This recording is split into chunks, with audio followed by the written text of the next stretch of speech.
Ay, ate, follow up ng ng urine analysis. Okay, please. Thank you. Dok, parang okay na si Dr. Zoe, no? Hindi niya na iniisip na buhay ang mami niya. Eh, nung nakausap ko siya kanina, oo daw. Pero Dok, kasi simple lang naman yan eh. Kung buhay pa yung mami niya, ba't tayo magpakita sa kanya? Well, if buhay pa si Ma'am Moira, saan naman siya pupunta? Saan naman siya magtatago? Actually, isa pa yun.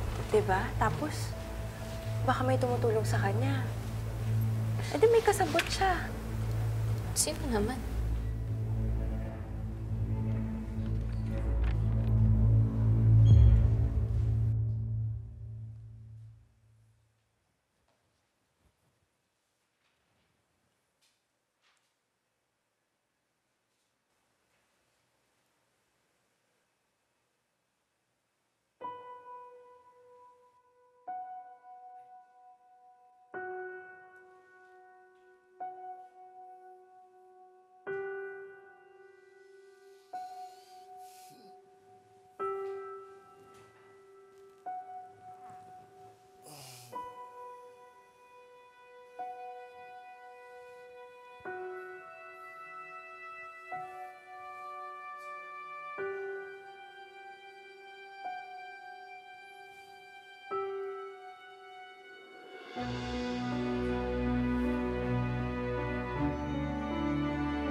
Hari, pasensya ka na sa mga nasabi ni RJ, ah. Tama naman po si Doc RJ. Dapat din nyo na lang po siya pinagalitan. Totoo naman po eh. Makapal po naman talaga mukha ko. To think na may kasalanan si Dad sa inyo, tapos naghahanap po ako ng paraan para hindi po siya makulong. Kapal po talaga ng mukha ko, no? Hari, hindi. Nagiging mabuting anak ka lang. Yun lang yun. Pero Tita Lynette, hindi nyo na po ako responsibilidad. Lalo na't wala na po kayo ni Daddy. Alam ko. Alam kong wala na kami ni Carlos. Pero hindi ibig sabihin nun, wala na akong pakialam sa'yo. Hari, ayokong masira yung buhay mo dahil lang sa mga nangyayari sa tatay mo. Kaya nandito ako para suportahan ka, para gabayan ka. Nandito lang ako para sa'yo.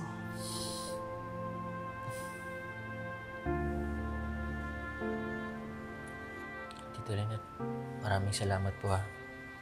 Dahil naiintindihan niyo yung desisyon ko. Pasensya po na nagkagulo po kayo ni Doc RJ dahil sa amin ng daddy ko. Hari, huwag mo nang isipin yan. Tsaka, pag-usapan na natin yan, di ba? Ngayon, ako naman na makikiusap sa'yo, ha? Ang gusto ko, sa bahay ka muna. Huwag kang aalis, ha? Di ako papayag na mag-isa ka lang dun sa condo mo. Lalo-lalo na sa mga nangyayari ngayon. Huwag kang aalis, ha? Basta, makipag-ayos po kayo kay Doc RJ, ha? Because I know how much you love him. Kaya hindi ko lang po maiwasan mag-guilty. Hari, sa ngayon, huwag mo na lang muna isipin yung galit ni RJ. Ako na lang bahala sa kanya. Ha? Basta sa bahay ka, ha? Ano, uwi na tayo?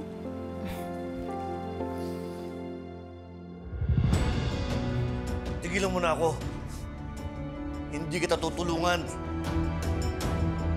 Patahimikin mo na ako, Moira!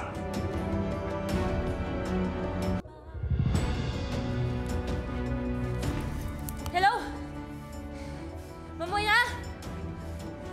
Sumagot ka, hello? Hello? Ano ginagawa mo? Balik mo sa akin yan, may kausap ko. Kausap ko si Moira.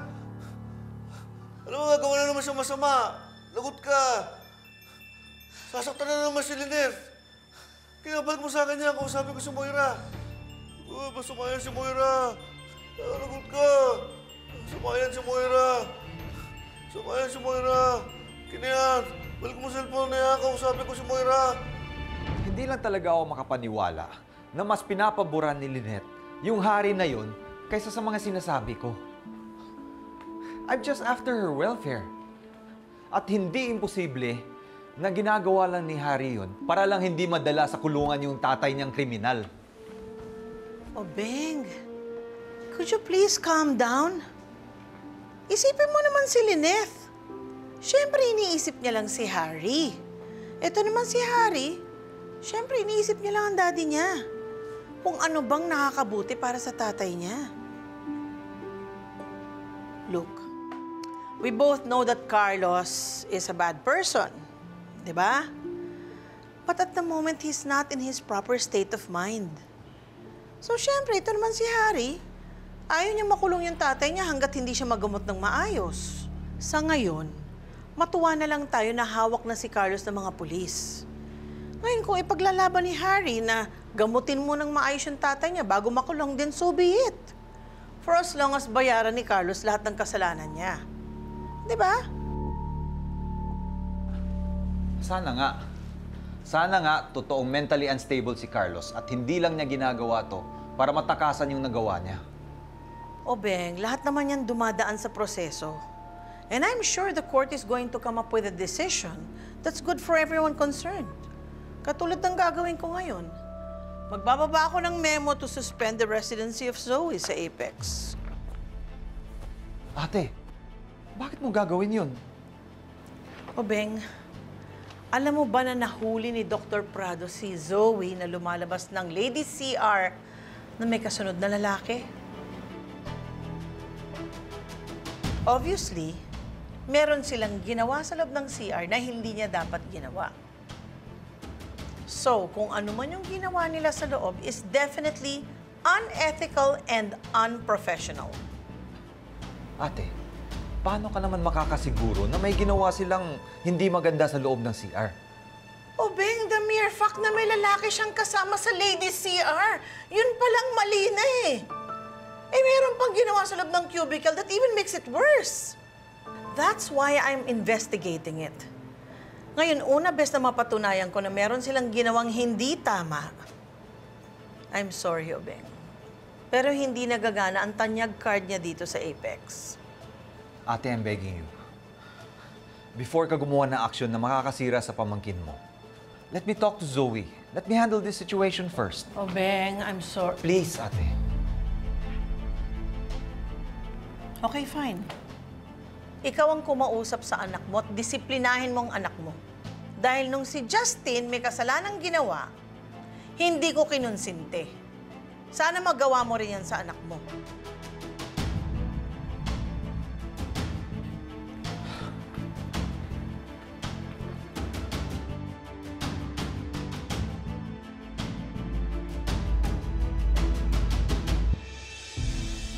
Sir, ba't naman po ganun?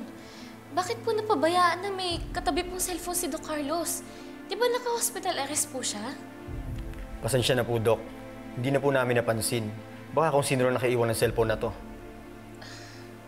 Pasalamat na lang po tayo. Eh, nung nakuha ko po yung cellphone, wala naman po pala siyang kausap. Baka nga nag-hallucinate siya nang dahil sa kondisyon niya.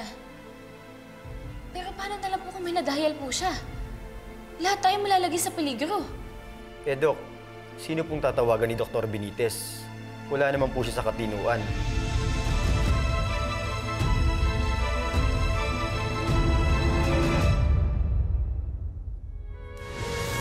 Miss! Ay! Miss! Dok, parang kilala ko to. Tama, si Emerald Aluevo yan, Dok. Sikat na artista, mga commercial model, social media, ganyan. Nakausap ko na si Zoe. Inamin na niya ang ginawa niya. So that means pumapayag ka na rin na ibaba ko na yung memo for her suspension? Masama ko. Masama ko. Hindi mo na ako nakasawa ko kasi sama-sama ko. Carlos, huwag mo saktan yung sarili mo, Carlos! Masama ko. Pumapayag na ako. Iuurong ko na yung demanda laban sa daddy mo. Po! Ano? Tama ba ito narinig ko, Lynette? Iuurong mo yung kaso laban kay Carlos?